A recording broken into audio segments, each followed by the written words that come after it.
지난주 부활절 또 마이크 스피커 때문에 좀 어려웠는데 오늘은 조금 더 좋아졌습니다. 우리 시설 관리하는 또 총무관리위원장 장로님이 애쓰셨고 또 조금 더 손볼면 이제 다 온전해진다고 하십니다. 또 지난주 어제로 우리 화성구역 교구별 구역별 우리 순변대로 다 세범 가정 신방은 마쳤습니다. 또 구역 순서 때 신방 받지 못하신 가정은 5월에 신청해 주시고 우리 젊은 부부들도 함께 모여 꼭 신방하는 시간 갖도록 하겠습니다. 오늘 말씀부터는 이제 주기도문에 관한 말씀을 몇 주간에 걸쳐 나눌 것입니다. 특별히 제가 세범 가정 신방 기간 중에 제가 신방하는 유익도 있지만 또 그 중에 가장 큰 유익은 우리 성도님들의 간증을 들을 수 있다는 것입니다. 이번 주에 한 어린 딸의 기도 습관에 관한 이야기를 들었습니다. 잘 때마다 부모님이 기도해 주어야 자던 우리 초등학생 저학년 아이가 이제 한 번은 외할머니 댁에 며칠 놀러 갔는데 할머니께 말하는 거예요. 저는 기도해 주지 않으면 잠을 못 자요. 그런데 할머니는 우리 딸이 손주가 늘 기도해 왔던 하나님 믿게 해달라고 기도해 왔던 할머니입니다. 할머니는 기도 못해 할 줄 몰라. 여기서 대화가 끝날 줄 알았는데 어린 우리 손녀딸은 그러면 저를 따라해 주세요. 사실 기도 받고 싶기보다는 기도해 주고 싶은 마음이 더 느껴집니다. 할머니는 얼버무리듯 기도해 주셨다고 합니다. 기도에 관한 또한 아이가 있습니다. 이 아이도 신실한, 예배는 물론 지각도 하지 않는 아이입니다. 그러던 어느 주일 아침 피치 못할 사정으로 집을 조금 늦게 나서게 되었습니다. 아이는 속으로 기도하며 부지런히 걸어갑니다. 늦지 않게 해주세요. 빨리 도착하게 해주세요. 그러나 시간이 점점 다가오자 뛰기 시작합니다. 그리고 한참 뛰어 문 앞에 거의 다다랐을 때 그만 교회 입구에서 제 발에 걸려 넘어지고 말았습니다. 아픈 다리를 어루만지며 일어나 이렇게 기도합니다. 하나님, 제 시간에 도착하게 해주셔서 감사합니다. 그런데 너무 세게 밀지는 마세요. 이 아이는 정말 기도했고요. 그 기도를 믿었습니다. 자기 달리기 속도가 하나님이 뒤에서 민 것으로 여겼겠죠. 얼마나 세게 밀었으면 막판에 넘어질 정도로 아이다운 순수한 기도의 모습입니다. 이 아이들뿐만 아니라 우리 모든 성도는 기도합니다. 심지어 이 땅의 모든 사람도 누구나 기도할 때가 있습니다. 전쟁의 참호 속에서는 무신론자가 없다라는 영국 속담처럼 위기 앞에서, 죽음 앞에서는 다 절대자를 향한 본심의 마음이 있습니다. 종교가 있든 없든 모든 인간 심성에는 기본적 바램, 소원을 말할 절대자에 대한 인정이 있습니다. 칼빈은 그 모습을 종교적 씨앗이다라고도 말하고, 어거스틴은 그 자리, 그 모습은 하나님이 채울 수 있는, 하나님만이 채울 수 있는 공간이다 라고 말하기도 합니다. 옛날 우리 할머니들도 물 한 그릇 떠놓고 극진한 정성으로 남편과 자녀들의 건강과 출세를 놓고 기도했지요. 우리 고3 수험생 부모님도 평소에는 기도하지 않다가 좀 어디 가서라도 기도하고 싶은 마음이 생깁니다. 아들을 군대에 보낸 부모의 마음도 같고, 위독한 가족이 있는 가족들의 모습도 기도의 자리에 찾아오는 것을 볼 수 있죠. 그러나 그렇게 열심히 비는 수고, 때로는 비는 대상을 모르고 기도할 때도 있습니다. 우리의 기도를 과연 누가 들으시는가? 우리의 기도를 들으시는 분은 누구신가? 그래서 하나님을 모르는 사람들은 웬만하면 그 앞에 대상을, 모든 신들을 다 끌어붙입니다. 햇님, 달님, 자연에 붙일 수 있는 대상들은 뭐든지 다 갖다 붙입니다. 그런 면에서 저와 여러분, 우리 성도님들은 얼마나 복받은 사람인지 모릅니다. 기도할 분명한 대상이 있고, 우리의 기도를 들으시는 그분은 우리를 긍휼히 여기시는 마음과 함께 우리의 문제를 해결할 수 있는 능력도 있기 때문입니다. 게다가 그분은 우리의 기도를 흘려 듣지 않으십니다. 우리의 기도에 신실하게 반응해 주십니다. 그래서 성도의 기도는 중요합니다. 그래서 성도의 기도는 성도가 할 수 있는 가장 생산적인 일이기도 합니다. 또한 성도의 기도는 하나님을 기쁘시게도 합니다. 왜냐하면 우리가 기도하는 순간, 우리가 기도하는 모습은 하나님을 인정하는 행위가 되기 때문입니다. 우리가 기도할 때 하나님을 인정한다는 말은 하나님의 존재를 인정한다는 정도가 아니라 그 하나님은 지금 이 연약한 나의 기도를 귀담아 들으신다. 기도를 통해 우리를 만나주시고 선한 길로 그분의 뜻 가운데 인도해 주신다. 이걸 인정하기 때문에 우리는 기도하는 것이죠. 그러나 이처럼 가장 좋은 것임에도 기도는 또 어떻게 보면 가장 흔한 것이기 때문에 그 기도의 가치가 점점 사라지고 있습니다. 우리가 기도해야 한다 알고 기도하십시오라는 말을 수백 번 들어왔지만 그 필요성도 가끔은 느끼지만 그 필요성이 실제 내 삶의 변화나 행동으로 이어지는 것은 아닙니다. 그리고 가끔 큰 문제를 만나 기도하는 자리까지 이어진다 할지라도 우리는 우리의 기도, 우리 방식대로만 기도하여 편향된 기도, 형식적 기도로 마칠 때도 있습니다. 그래서 기도를 드릴 때, 기도를 행할 때에는 잘 배우며 행하는 것이 필요합니다. 기도는 하는 것도 중요하지만 배우면서 하는 것은 더 중요합니다. 오늘 말씀에서도 예수님의 제자들이 예수님께 나와 기도를 가르쳐 달라 요청합니다. 우리 1절 말씀 같이 읽습니다. 예수께서 한 곳에서 기도하시고 마치심에 제자 중 하나가 여짜오되 주여 요한이 자기 제자들에게 기도를 가르친 것과 같이 우리에게도 가르쳐 주옵소서. 예수님의 제자들이, 다른 제자도 아니라 예수님의 제자들이 기도의 배움을 요청합니다. 제자들은 기도를 모르는 초신자가 아닙니다. 이미 유대교 전통 안에서 기도를 경험했고 기도가 습관화된 사람들입니다. 그럼에도 지금 예수님께 다시 나와 제자들 중에 한 명이 예수님께 기도를 가르쳐 달라 요청하죠. 이 한 사람은 자기가 자발적으로 나와 자기의 궁금증을 물은 걸 수도 있지만 그보다는 제자들을 대신해서 한 사람, 그들의 마음을 모아 질문하는 것일 수도 있지요. 그 가능성이 더 큽니다. 왜냐하면 우리에게도 가르쳐 주옵소서 복수형으로 묻고 있기 때문입니다. 왜 제자들은 기도에 익숙했고 기도했던 제자들임에도 불구하고 다시 새롭게 기도를 가르쳐 달라 요청하는가? 두 가지 이유가 있습니다. 첫 번째는 표면적인 이유입니다.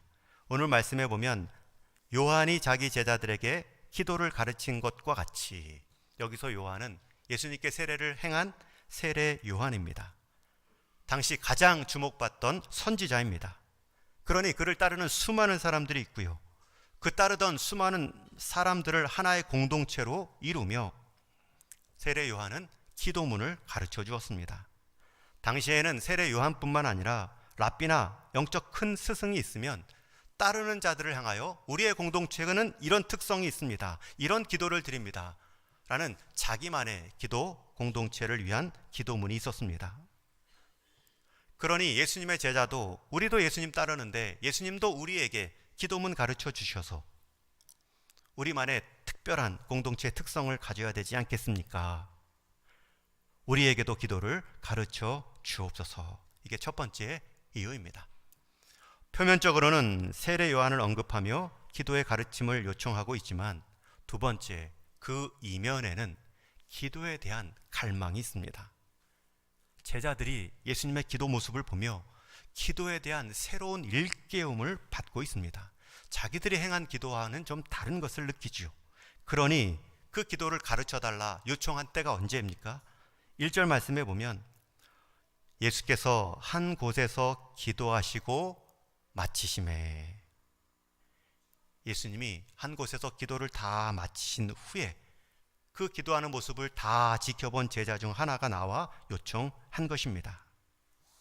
우리에게도 기도를 가르쳐 주옵소서. 여러분, 여기서 제자들이 단순히 기도문, 기도 내용을 말하는 것이 아닙니다. 기도의 방법적인 면도 아니지요. 예수님을 보니까 기도가 새로워집니다. 저 기도가 무엇일까? 예수님이 우리와 달랐던 그 수많은 행함과 이적과 지혜, 분명히 그 차이는 이 기도에서 나오는구나. 예수님의 기도의 모습을 보며 제자들은 기도를 가르쳐달라 요청합니다. 제자들은 예수님의 기도 모습을 이번만 본 것이 아닙니다. 예수님은 제자들이 보지 않는 상황에서 처음 공생애를 시작할 때에도 40일 동안 금식하며 기도하셨습니다. 12제자를 뽑으실 때에도 밤새 기도하셨고, 그 제자들을 전도하도록 보내신 후에도 뒤에서 기도하셨습니다. 이른 아침에 한적한 곳에서도 기도하셨고, 밤이 늦도록 잠도 미루며 기도하신 적도 있습니다. 하루 종일 끊임없이 찾아오는 수많은 병자들도 맞이하면서 숨 쉴 겨를도 없었겠지만 기도하는 시간만큼은 다음날 이른 아침 따로 구별해 놓으셨습니다. 여러분, 제자들이 이것을 다 지켜봤습니다. 심지어 예수님이 마지막 죽음의 자리까지 십자가에서도 기도하시는구나. 예수님은 십자가에서 7마디 말씀을 남기셨죠. 그 중에는 자기 고통에 대한 고백도 있지만 그 중에 세 구절은 하나님을 향한 기도입니다. 나의 하나님, 나의 하나님, 어찌하여 나를 버리셨습니까? 두 번째는 아버지, 저들은 자기가 하는 일을 알지 못합니다. 그들을 용서하여 주옵소서. 세 번째는 아버지, 내 영혼을 아버지 손에 맡깁니다. 주님은 공생애를 기도로 시작했고 마지막 십자가에서 공생애를 기도로 마치십니다. 그렇게 처음과 끝을 기도로 마무리하신 예수님께서 그 수많은 사역 과정에서 기도하지 않으실 리가 없었죠. 제자들은 그것을 옆에서 지켜보았습니다. 저거다, 우리랑 다른 기도를 하신다. 표면적으로는 세례 요한을 말하고 있지만 제자들은 기도의 갈증, 갈망을 느끼고 있습니다. 어떤 분들은 말씀하지요. 그거야 예수님이니까 당연히 기도하셔야죠. 여러분, 예수님이니까 당연히 기도한다, 이 말은 오히려 더 이상한 말입니다. 이 땅에 유일하게 기도하지 않을 분이 계시면 예수님입니다. 왜냐하면 예수님은 기도하지 않아도 능력을 행하실 수 있는 하나님이시기 때문입니다. 예수님은 하나님의 아들로 보냄 받으신 분입니다. 예수님은 사람인데 그냥 사람이 아니라 사람이 되신 하나님이십니다. 그분에게는 이미 권세와 능력이 있습니다. 수많은 기적과 능력도 실제 행하셨습니다. 그런 예수님께서 기도하셨다. 여러분, 이것은 기도의 목적이 꼭 능력에만은 제한되지 않는다는 뜻이죠. 능력을 위한 기도라면 예수님만큼 기도할 사람, 기도하지 않아도 될 사람은 없습니다. 그런데 그렇게 능력을 행하시는 예수님께서도 마치 사역의 가장 중요한 것은 기도인 것처럼 기도의 사람으로 행동하셨습니다. 왜 그러셨을까? 여러분, 그것은 기도라는 것, 나의 부족과 나의 필요를 채우는 것에서 시작할 수 있지만 그것이 기도의 본질, 기도의 끝 목적은 아니라는 것입니다. 예수님의 기도의 차이는 결정적으로 여기서 납니다. 우리에게도 기도를 가르쳐 주옵소서. 제자들은 우리에게 기도의 방법이나 우리에게 기도의 내용이라는 표현을 쓰지 않고 우리에게 기도를 가르쳐 주옵소서. 분명히 예수님의 모습을 보며 기도의 청체적인 각성이 일어났습니다. 여러분, 이 제자의 질문으로 시작된 예수님의 대답은 앞으로 모든 주님을 따르는 자들, 모든 주님을 통해 이루어진 교회들에게 큰 영적인 유산이 되었습니다. 성경에는 예수님께서 너희는 이렇게 전도하라 라는 하신 말씀은 없습니다. 중요한 말씀을 볼 때에도 너희는 이렇게 말씀을 보라 라는 말씀 표현도 없습니다. 그러나 기도만큼은 너희는 이렇게 기도하라, 구체적으로 말씀하시며 구체적인 그 사례의 모범도 보여주셨습니다. 그러니 우리가 기도하는 것 중요하지만 잘 기도하는 것이 얼마나 중요한지 모릅니다. 너희는 이렇게 기도하라 라고 할 때 너희는 1차적으로 앞에 모인 제자들이겠지만 이 예수님의 이 답변의 대상은 그들로만 제한되지 않습니다. 그 제자들을 통해 이루어진 예수님의 몸된 모든 교회들에게 주신 말씀입니다. 요한복음 17장 20절에 보면 유월절을 앞두고 예수님이 제자들과 함께 이런 말씀을 나누지요. 17장 20절 말씀 우리 한번 같이 읽겠습니다. 시작. 내가 비옵는 것은 이 사람들만 위함이 아니요 또 그들의 말로 말미암아 나를 믿는 사람들도 위함이니. 지금 예수님은 앞에 있는 제자들만을 위해 말씀하는 것이 아닙니다. 너희들을 통해 이루어질 나를 믿는 모든 사람들에게도 들어야 될 말씀이다.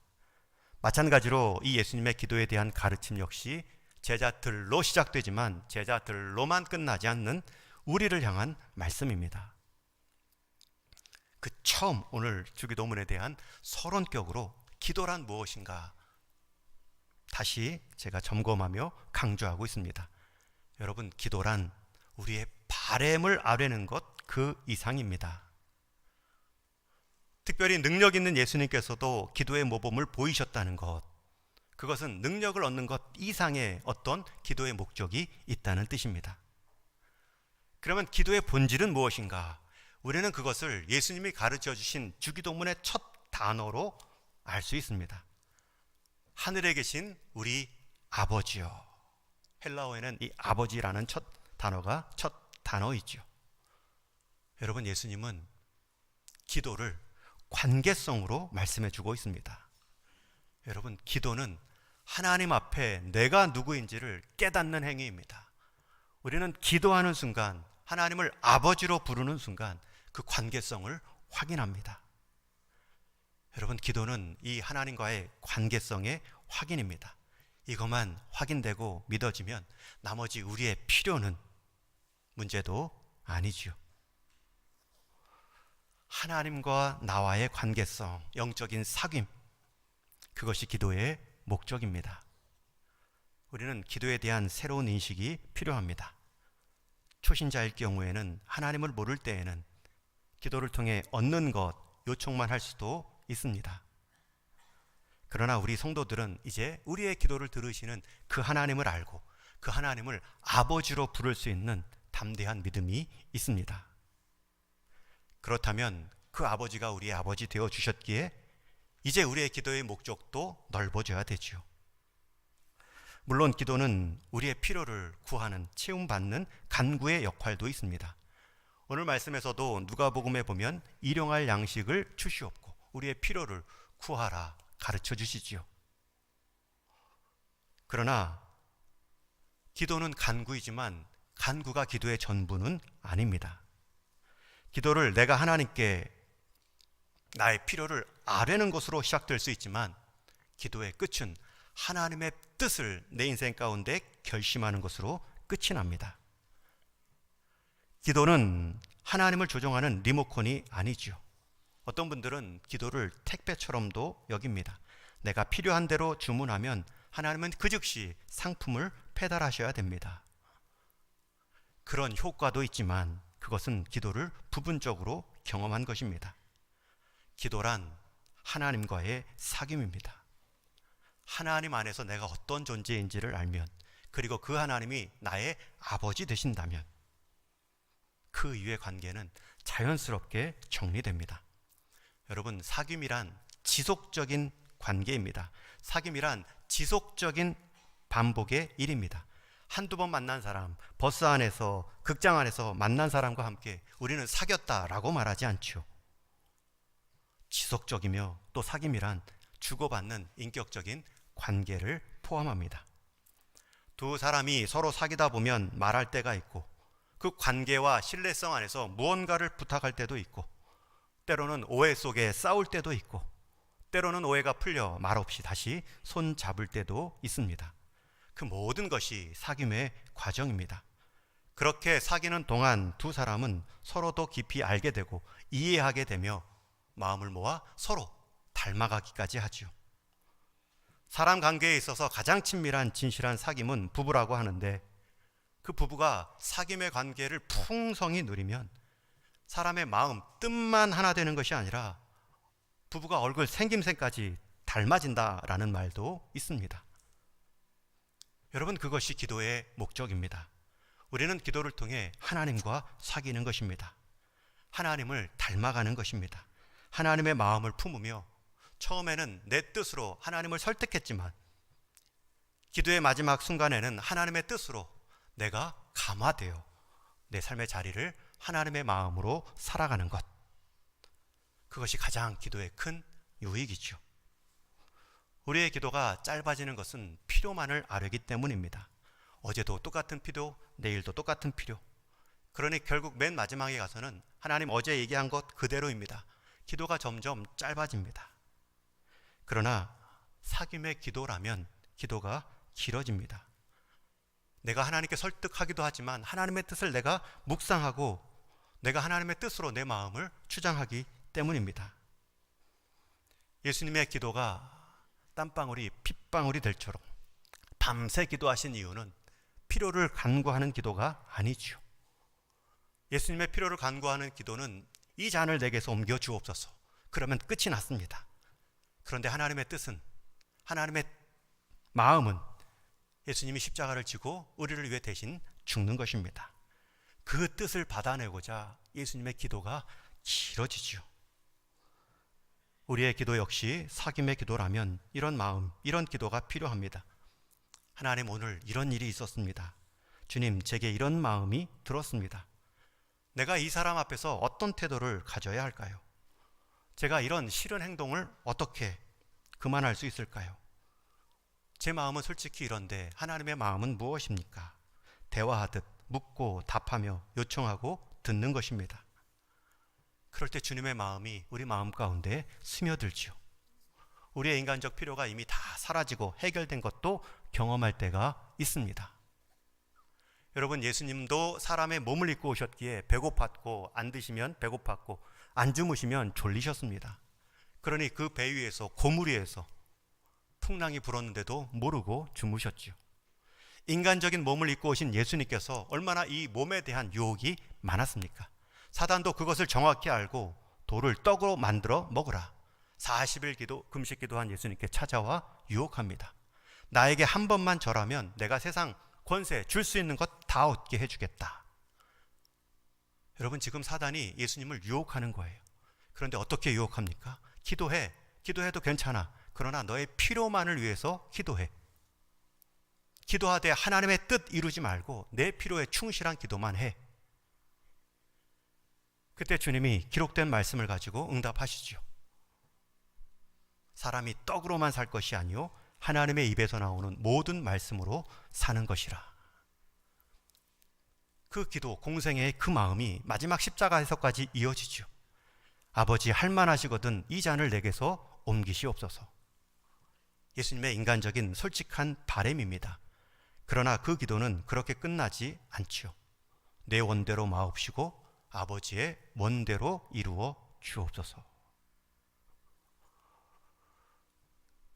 그 모습이 예수님의 능력이었고요. 그 예수님의 모습을 통해 하나님은 하나님의 뜻을 이루셨습니다. 여러분, 우리가 기도가 약해진다는 말이 무슨 뜻일까요? 그만큼 하나님과의 관계, 사귐이 느슨해졌다는 뜻입니다. 예수님의 보여주신 기도의 목적은 큰 능력을 얻는 것이 아니었습니다. 큰 능력보다 하나님의 큰 뜻을 끝까지 이루어갈 수 있는 그 마음을 지켜내는 것이었습니다. 저는 우리 동인의 모든 성도님들이 이 영적인 계절, 이 영적인 새봄을 우리가 기대하며 여러분들의 영적인 기도의 생활도 새로운 바람이 일어날 수 있기를 축원합니다. 여러분 인생의 단단함을 원하시는지요? 단단한 인생은 단단한 기도에서 시작되는 것입니다. 기도의 시간뿐만 아니라 기도의 방법, 내용까지도 한번 살펴보십시오. 땅은 시간이 지나면 굳어지고 기름기가 다 빠진다고 합니다. 그때는 몇 년을 주기로 땅을 뒤엎어야 합니다. 갈아야 합니다. 여러분, 우리의 기도 생활도 굳어질 수 있습니다. 영적인 기름이 다 빠져 형식적으로 남아있을 수도 있습니다. 이때는 우리가 주님이 가르쳐 주신 그 모범대로, 그 가르침의 내용대로 우리의 기도 생활을 갈아엎어야 됩니다. 사람의 일로, 사람의 필요로, 세례 요한의 제자들도 기도가 필요한데 라는 사람의 필요로 시작될 수 있지만, 기도의 갈망, 주님의 기도를 배우는 마음으로 주님의 기도로 바뀌어 가야 되지요. 우리의 기도, 우리의 약점에서 시작될 수 있습니다. 그러나 그 약점이 사라짐으로 기도가 사라질 수도 있기에, 기도의 목적은 하나님과의 사귐이 우리 인생의 가장 큰 강점입니다. 이것을 날마다 확인하고 다짐하시는 겁니다. 저와 여러분, 우리 인생 모든 사람에게는 약점이 있습니다. 컴플렉스라고 말하는 자기만의 마음의 상처, 어려운 과거도 있습니다. 구약 성경 사무엘상에 보면 이 컴플렉스에 빠진 두 여인의 이야기가 나오죠. 한나와 브닌나입니다. 영적 암흑기로 불렸던 사사시대에 에브라임 지판에 엘가나라라는 남편이 있는데, 이 남편에게 두 명의 부인이 있습니다. 한나와 브닌나인데, 첫 아내에게 아이가 없자 두 번째 아내를 첩으로 아내로 맞은 듯 보입니다. 여러분, 첫 아내 한나는 자식이 없는 것이 약점입니다. 컴플렉스입니다. 그런데 두 번째 아내에게도 약점이 있습니다. 두 번째 아내 브닌나는 한나만큼 남편으로 사랑받지 못하는 약점이 있습니다. 그래서 이 둘째 브닌나는 아들을 낳은 후에 자식을 낳지 못한 한나를 괴롭힙니다. 한나의 이 약점을 물고 늘어지면서 자기의 컴플렉스를 해소하려고 했습니다. 그런데 이때 한나는 눈에는 눈이다, 이에는 이다, 같이 브닌나의 약점을 가지고 물어 늘어질 수도 있죠. 이전에 아브라함의 아내 사라가 두 번째 아내였던 하갈과 이스마엘을 몰아냈던 것처럼, 한나도 남편을 달달 볶으며 몰아달라 괴롭힐 수도 있습니다. 그러나 한나는 둘 다 망하는 길을 선택하지 않고 여호와의 집으로 올라가 기도합니다. 그 자리에서 자기의 원통함을 하나님께 다 토해내죠. 여러분, 이 기도가 굉장히 깁니다. 아들 주십시오라는 기도였으면 금방 하고 내려왔을 것입니다. 저의 여인 원수 갚아주십시오 했어도 금방 기도하고 내려왔을 것입니다. 그러나 이 한나의 기도는 깁니다.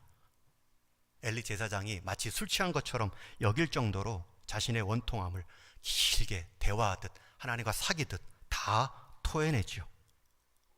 자기의 육적인 생각과 마음, 원수 갚는 방법도 있지만 하나님의 마음은 무엇이고 제가 어떻게 마음을 추스려야 됩니까? 라는 기도를 드렸겠죠. 후에 한나는 자신을 엘리 제사장에게 여호와께 기도하던 여자다라고 표현합니다. 여러분, 자기 이해, 자기 정체성입니다. 한나는 자녀 없어 고통당한 자라고도 말하지 않고, 한나는 다른 여인에게 괴롭힘을 부당하게 당한 여자다라고 말하지도 않습니다. 한나는 하나님께 기도하던 여자. 여러분, 그리고 그 기도를 통해 후에 아들 사무엘을 얻지요. 그러나 기도를 통해 사무엘을 얻기 전에 기도를 통해 한나는 이미 하나님의 마음을 얻었습니다. 마음에 상처받았을 때 같은 마음의 상처로 갚지 않았습니다. 오세영 시인이 쓴 그릇이라는 시가 있습니다. 그 시의 첫 구절은 이렇습니다. 깨진 그릇은 칼날이 된다. 그리고 이 시의 마지막은 한 번 더 반복합니다. 깨진 그릇은 칼날이 된다. 무엇이나 깨진 것은 칼이 된다. 여러분, 한나는 깨진 마음으로 칼날을 갈지 않았습니다. 그릇도 깨지면 예리해서 칼처럼 흉기가 될 수 있죠. 그러나 사람의 깨진 마음은 더 심한 흉기가 될 수도 있습니다. 그러나 한나는 그 깨진 마음을 하나님께 모아 나아가서 기도로 자기 마음을 갈아내었습니다. 브닌나처럼 잘못된 방법으로 약점을 해소하려 하면 주변 사람만 힘들고 나도 모르게 누군가에게 칼날을 갈게 하는 인생이 될 수도 있습니다. 그러나 한나처럼 기도로 약점을 이겨내면 그 일로 하나님의 선하심을 드러내고 하나님의 한 뜻을 경험하며 내 마음이 깨져 누군가에게 예리한 칼날이 되는 것이 아니라 오히려 내 마음에 깨진 금간 그 부분들이 더욱 단단해지고 넓어져서 더 많은 사람을 받아내고 더 많은 상처를 보듬을 수 있는 큰 그릇으로 쓰임 받을 수 있습니다. 여러분, 이 분인 나와 한나를 가른 것이 무엇입니까? 기도입니다. 보이는 상황, 형편에 쓸려가지 않도록 하나님의 마음을 끝까지 지켜낼 수 있도록 기도의 자리를 지켜낸 그 모습이 기도의 목적이지요. 이제 몇 주간에 걸쳐 우리가 주기도문에 관한 말씀을 나눌 것입니다. 여러분, 한 구절 한 구절 예수님이 친히 가르쳐 주신 기도입니다. 그런데 우리는 이 주기도문을 때로 주문처럼 취급할 때도 있지요. 그 의미, 그 내용을 마음에 담아 기도하지 않을 때에 주문이 된다. 심지어 마틴 루터는 주기도문은 가장 많이 교회 역사상에서 순교당한 기도문이다 라고 말합니다. 여러분, 기도문도 순교당할 수 있어요. 생명력을 잃을 수 있다는 뜻이겠죠. 우리가 다시 한번 주기도문 앞에 설 때 저와 여러분, 우리의 기도 생활이 다시 한번 점검받고 다시 한번 결심될 수 있기를 축원합니다. 저도 그렇게 기도할 것입니다. 제게 다시 한번 기도 생활에 단단함을 주옵소서. 보고 싶은 것만 보지 않고 우리 하나님께서 보게 하시는 것들을 볼 수 있는 영안을 뜨게 하여 주옵소서. 여러분, 처음 그 아이 넘어졌을 때 일어나며 말한 그 아이를 기억하십시오. 빨리 도착하게 해주십시오. 필요만 구한 것이 아닙니다. 넘어졌을 때에도 하나님이 너무 세게 밀었구나, 하나님과 연결시켜 해석하는 힘이 있는 기도의 사귐을 경험한 아이입니다. 우리 모든 성도님들께 다시 한번 권면하고 청합니다. 마음을 다잡아 하나님이 우리에게 주시기를 원하시는 그 기도의 누림, 여러분 육신의 삶 다 할 때까지 다른 것은 쇠퇴해도 이 기도의 기쁨만큼은 쇠퇴하지 않는 인생 되기를 주님의 이름으로 축원합니다. 그래서 너희는 이렇게 기도하라. 예수님이 가르쳐 주신 이 기도를 통해 우리가 하나님과 하는 참된 사귐을 누리고 그로 인해 우리의 기도하는 모습을 보며 또 누군가는 우리를 찾아와 우리에게도 기도의 모습을 가르쳐 주십시오. 우리도 함께 기도하기를 원합니다. 라는 거룩한 기도의 향기를 발할 수 있는 저와 여러분, 귀한 아름다운 인생의 모범 되기를 주님의 이름으로 축원합니다. 우리 같이 한번 기도